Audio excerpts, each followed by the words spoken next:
Amis sur Jésus, viens bâtir ta maison. Amis sur Jésus, viens bâtir ta maison.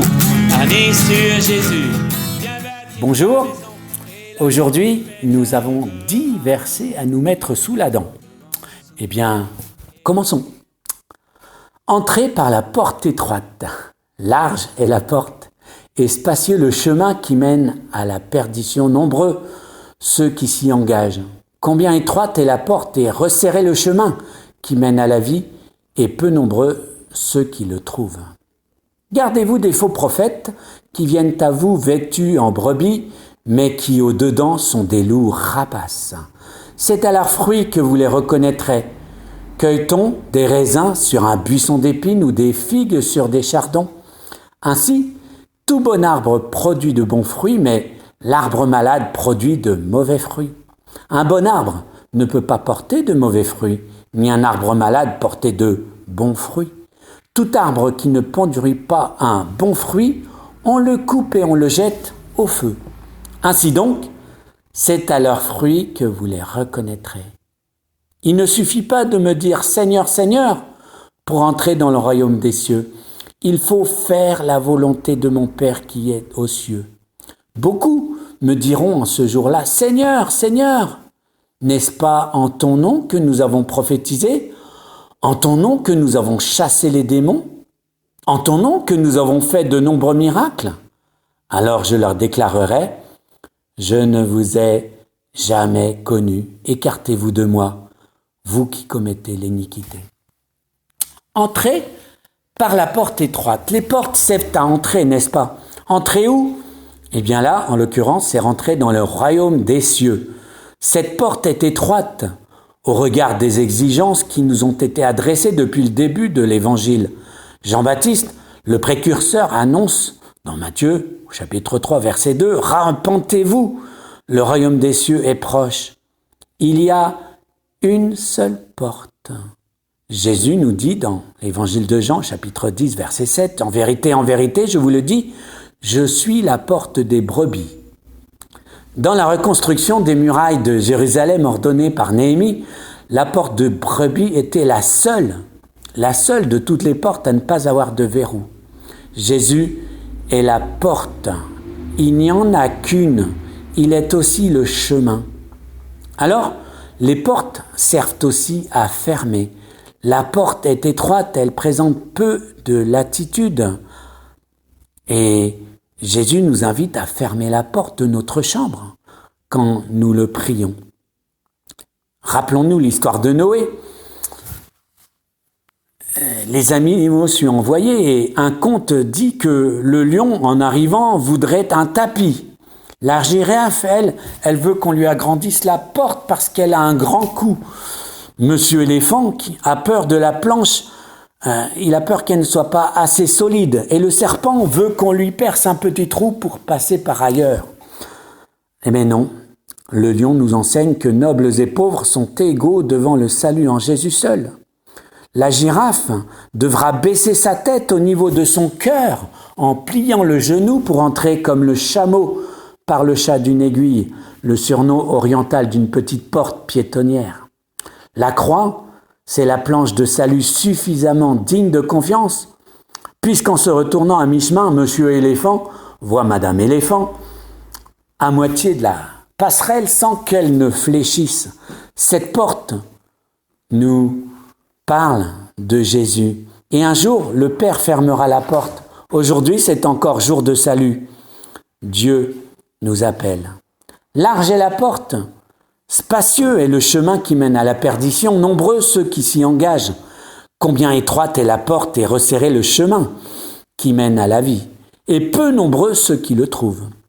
On peut tout à fait voir dans ce passage l'opposition entre deux choix de vie, une vie sans Dieu ou une vie passée à le suivre.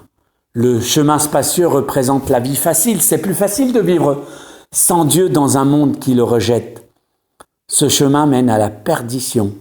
Le mot grec apoleia pour perdition évoque le gaspillage, la perte.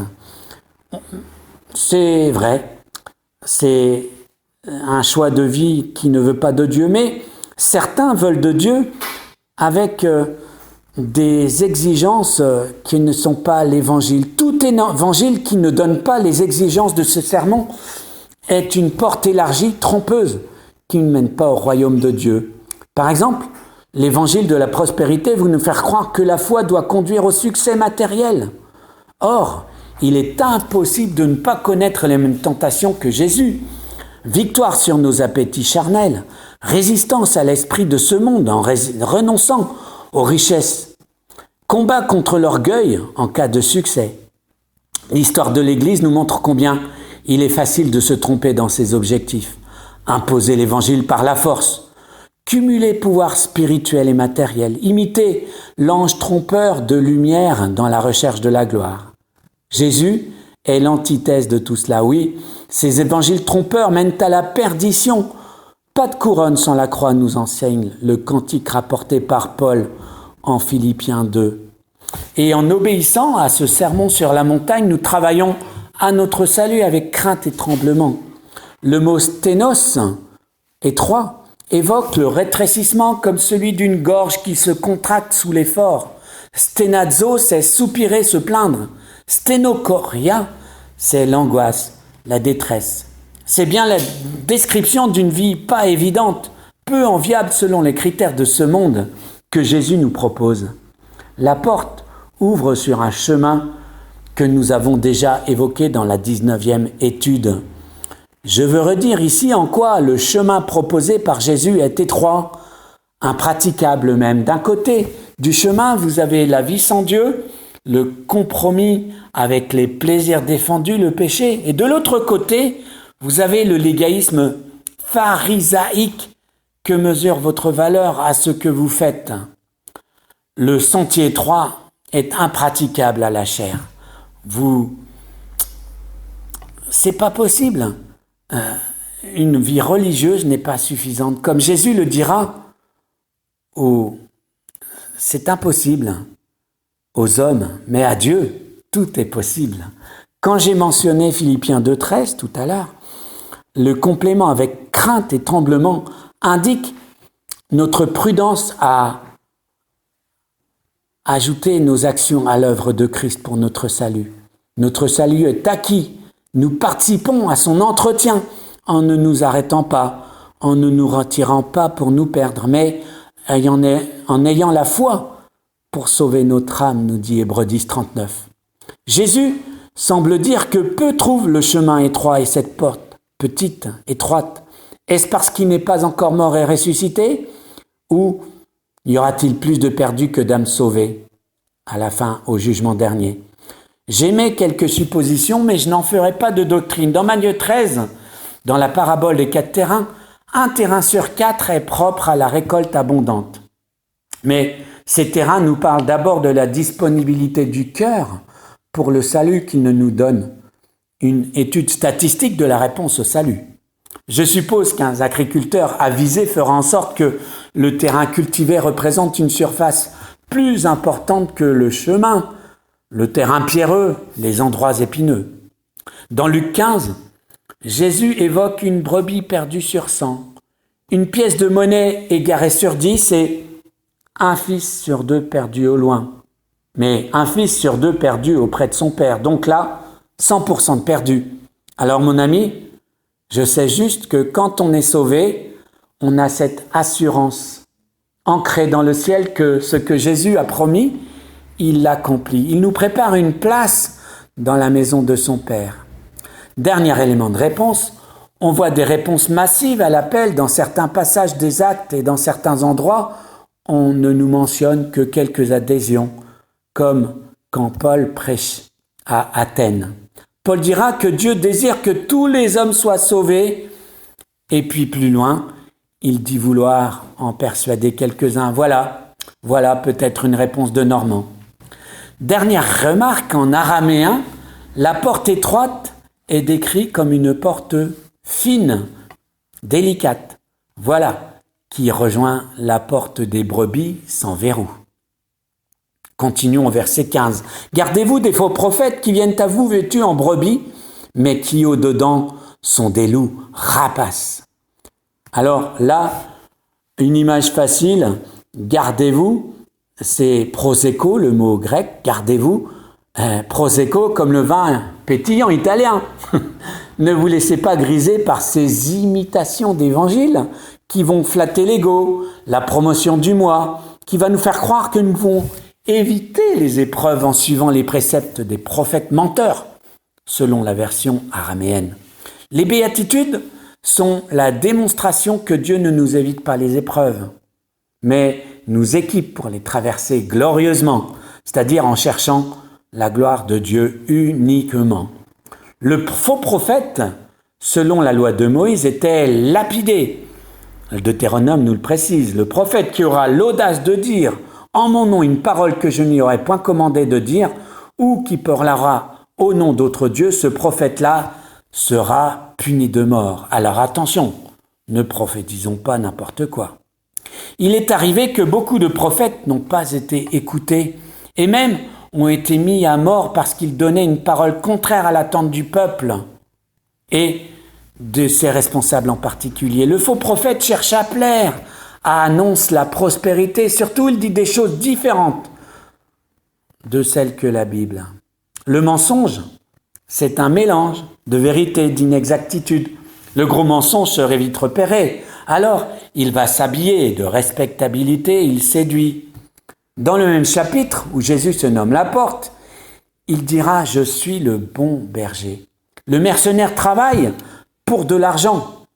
Le loup est un voleur, arpax en grec. Ils se ressemblent dans la mesure où c'est l'amour d'eux-mêmes qui est nourri. Il y a eu bien des hérésies tout au long de l'histoire de l'Église, n'est-ce pas ? Et le premier combat de l'apôtre Paul fut contre le légalisme qui enjoignait les païens de se faire circoncire.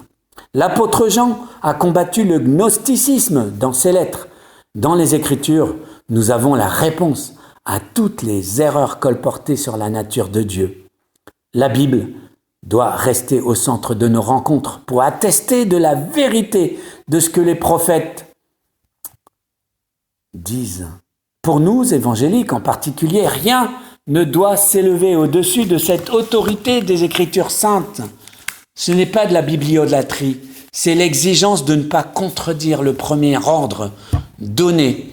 Comme quand Balaam repose la même question à Dieu parce qu'il a vu la récompense qui lui sera proposée s'il fait ce que Dieu lui a interdit de faire la première fois. Nos traditions ne doivent pas prendre le pas sur les Écritures. Au verset 16, c'est à leurs fruits que vous les reconnaîtrez. Cueille-t-on des raisins sur un buisson d'épines ou des figues sur des chardons ? Ainsi, tout pot d'arbre, tout bon arbre produit de bons fruits, mais l'arbre malade produit de mauvais fruits. Un bon arbre ne peut pas porter de mauvais fruits, ni un arbre malade porter de bons fruits. Tout arbre qui ne produit pas un bon fruit, on le coupe, on le jette au feu. Ainsi, donc, c'est à leurs fruits que vous les reconnaîtrez. Je vais encore citer un commentaire de la Bible à noter. Les fruits, ce sont d'une part les conséquences pratiques des doctrines annoncées, conséquences qui ne tardent pas à se manifester dans les églises, et d'autre part, la vie, l'esprit de ceux qui les annoncent. Non que les faux docteurs soient nécessairement des hommes impies ou immoraux, et les vrais docteurs des saints, mais le discernement spirituel ne se trompe guère sur les caractères essentiels de la vie chrétienne. Mon commentaire à moi, c'est qu'il y a un fruit en particulier que nous goûtons quand l'enseignement est divin, biblique, qu'il vient de Dieu.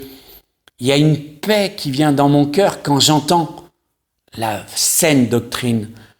Dans l'Ancien Testament, c'est surtout l'accomplissement de la parole prophétique qui indiquait sa valeur. Nous n'irons pas jusqu'au bout de l'exploitation de l'image de l'arbre aux mauvais fruits qui sera coupé et jeté au feu. Nous parlons d'un jugement. Nous dirons simplement que ce feu est commandé par le maître de l'histoire, notre Dieu. D'ailleurs, la suite du texte le précise au verset 21. Il ne suffit pas de me dire « Seigneur, Seigneur » pour entrer dans le royaume des cieux. Il faut faire la volonté de mon Père qui est dans les cieux. Beaucoup me diront ce jour-là « Seigneur, Seigneur » n'est-ce pas en ton nom que nous avons prophétisé, en ton nom que nous avons chassé les démons, en ton nom que nous avons fait de nombreux miracles? Alors, je leur déclarerai, je ne vous ai jamais connus écartez-vous de moi, vous qui commettez l'iniquité. » Remarquons d'abord que Jésus se pose lui-même en juge à ce moment-là, qu'il est celui qui nous donne l'accès ou non au ciel. Redisons d'abord que le nom du Seigneur dans ma bouche n'est pas une garantie de qualité de mon enseignement. Le titre du Seigneur était celui que les disciples donnaient à Jésus. Et Jésus lui-même l'a approuvé dans Jean 13. Vous m'appelez Seigneur, vous faites bien, c'est le verset 13. Il devint aussi dans l'Église une confession de sa grandeur divine. Seigneur Jésus. Et il avait aux yeux des chrétiens une signification d'autant plus importante que ce nom est dans la version grecque des Septante qu'il lisait la traduction constante de celui du tétragramme YHWH, Jésus le Seigneur. Alors, prononcer des lèvres ce nom saint, le donner à Jésus sans faire la volonté de son Père, ce culte formaliste n'ouvrira jamais à personne l'accès au royaume des cieux. Faire la volonté de Dieu. Jésus dira à ceux qui lui demandaient « Que devons-nous faire ? Que devons-nous faire pour accomplir l'œuvre de Dieu ?» Il leur dit « L'œuvre de Dieu, c'est que vous croyez en celui qu'il a envoyé, en Jésus donc. Croire, c'est écouter, faire confiance, obéir. La prophétie spectaculaire, l'exorcisme, les miracles ne sont pas la garantie d'être connus de Jésus, même en employant son nom. Rappelons-nous l'histoire de ces exorcistes ambulants, fils d'un sacrificateur qui se font maltraiter par un homme animé d'un esprit qu'il tentait de chasser à Éphèse. Rappelons-nous aussi qu'il sera donné à l'Antéchrist le pouvoir de faire des miracles qui séduiraient même les élus. Alors, attention encore au discernement, la paix du cœur, les Écritures qui ne sont pas contredites par cet acte. Au verset 23, Jésus déclarera, le mot grec c'est homologeo, confesser. Il leur signifie leur inaptitude aux normes du royaume de Dieu, normes qui sont explorées dans ces 3 chapitres du Sermon sur la montagne.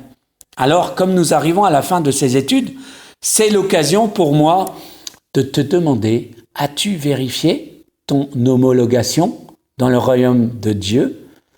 Les différents tests, l'amour pour l'ennemi, la joie profonde pendant la persécution, la fidélité à l'esprit, et pas seulement la lettre, la reconnaissance que je suis encore bien pauvre dans cet esprit des béatitudes. Alors, je t'invite à prier avec moi. Seigneur, il m'est peut-être arrivé de prophétiser. J'ai déjà vu des démons expulsés. Quelques miracles se sont produits alors que je priais, mais Seigneur, cela n'est rien. Je veux être connu de toi, connu de ton Père, scellé par ton Saint-Esprit. Je te redis, Jésus, que je ne m'appuie que sur l'œuvre de la croix pour mon salut et ma vie pour toi. Merci pour ta parole. Toi, tu es plus grand que les prophètes. Tout ce que tu dis s'accomplit et pourtant, tu as été crucifié. Alors, je ne compte que sur ta grâce pour t'obéir, pour vivre cette vie chrétienne impossible à vivre avec mes propres forces. Je suis pauvre de ton esprit. Donne-moi ton Saint-Esprit. Je veux emprunter toujours plus cette porte étroite, continuer sur le chemin étroit à ta gloire. Amen. Notre dernière vidéo sera un bilan, véritable diagnostic de solidité, d'étanchéité de la maison que nous construisons. Alors, je ne résiste pas, je vous le chante.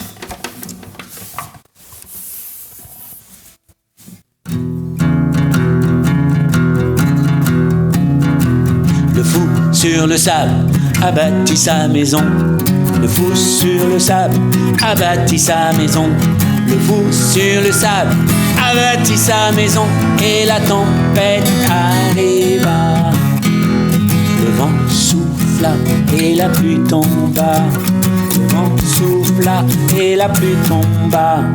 Le vent souffla et la pluie tomba, et la maison s'écroula. Le sage sur le roc a bâti sa maison. Le sage sur le roc a bâti sa maison. Le sage sur le roc a bâti sa maison. Et la tempête arriva. Le vent souffla et la pluie tomba. Le vent souffla et la pluie tomba. Le vent souffla et la pluie tomba. Et la maison résista.